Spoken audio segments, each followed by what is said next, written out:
এমন এক নারী যার কোনো চেহারা অবশিষ্ট নেই, আছে ৮টি নাম, আর মৃত্যুটা এতই বীভৎস যে পুলিশও ভয় পেয়েছিল। আপনি যদি হাড় আর ছাই দিয়ে লেখা এক ধাঁধার সমাধান করতে চান, তবে শুনতে থাকুন। এই হল ইসদাল ওম্যানের রহস্য। ঘটনাটি ১৯৭০ সালের নভেম্বর মাসের।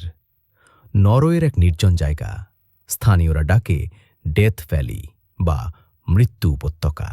এখানে ঘুরতে গিয়ে একটি পরিবার পোড়া মাংসের গন্ধ পায়। পাথরের আড়ালে তারা খুঁজে পায় এক নারীর ঝলসানো দেহ, হাতগুলো বুকের কাছে মুষ্টিবদ্ধ, যেন আগুনের সাথে লড়াই করছিলেন তিনি।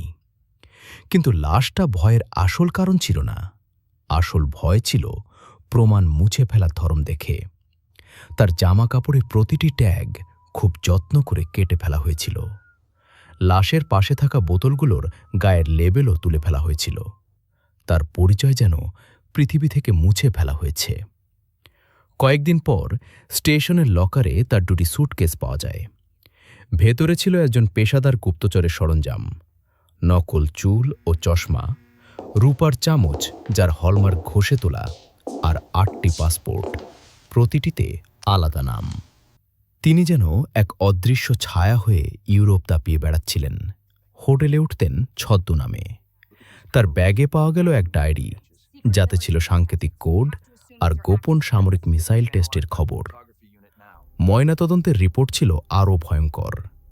তার পেটে ছিল ৫০টি ঘুমের ওষুধ, অথচ তিনি মারা গেছেন আগুনে পুড়ে। অর্থাৎ তাকে জ্যান্ত পুড়িয়ে মারা হয়েছিল।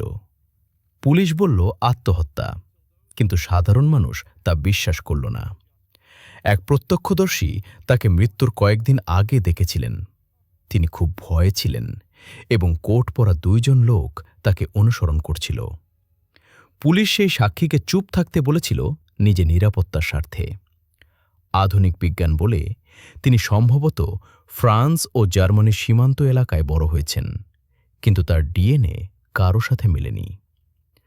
আজ তিনি শুয়ে আছেন দস্তার তৈরি কফিনে, ইতিহাস থেকে নিজেকে মুছে ফেলা এক নারী। কেস ফাইল বন্ধ হয়ে গেছে, কিন্তু প্রশ্নটা রয়েই গেল, কার ভয়ে পালাচ্ছিলেন তিনি? Welcome to Crime Reveals.